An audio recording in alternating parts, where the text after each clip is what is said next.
Ouais, sympa. C'est hyper rafraîchissant. Plutôt brune, blonde, amère ou fruitée, le choix est grand parmi les 60 brasseries présentes au Festival de la bière, dont la moitié viennent de l'étranger et une dizaine de Bruxelles. Alors nous on fait des styles traditionnels mais avec un petit twist. Donc, par exemple ici on va présenter une bière, une saison avec du tilleul, donc c'est on va dire un fruit local, une écorce locale. Donc c'est ça qu'on essaye de mettre en avant, c'est des petites choses un peu derrière les fagots en Stoumelings. Après 2 éditions annulées à cause du Covid, les brasseurs rencontrent aujourd'hui des difficultés dues à l'inflation.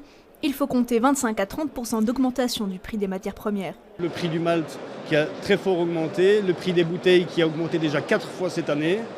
Donc là il faut qu'on trouve de nouvelles solutions. On privilégie le fût, la vente de bière en fût, qui est plus écologique et beaucoup plus rentable également. Les bières ont été sélectionnées selon certains critères, une opportunité pour les brasseurs de gagner en visibilité. Il ne faut pas que ce soit des brasseries industrielles ou qui appartiennent à des groupes industriels. Donc nous, on va privilégier des vraies brasseries avec des brasseurs encore passionnés qui sont derrière les cuves, qui viennent directement discuter avec le public et qui font des bières artisanales de A à Z. Se retrouver dans un lieu ici, comme ici, ça nous permet de rencontrer beaucoup de gens, autant des amateurs de bière que des professionnels, alors que sinon ça nous demanderait énormément de temps pour le faire. Et en plus, c'est une rencontre avec le public, que c'est pas toujours évident de pouvoir expliquer son produit, expliquer sa manière de travailler.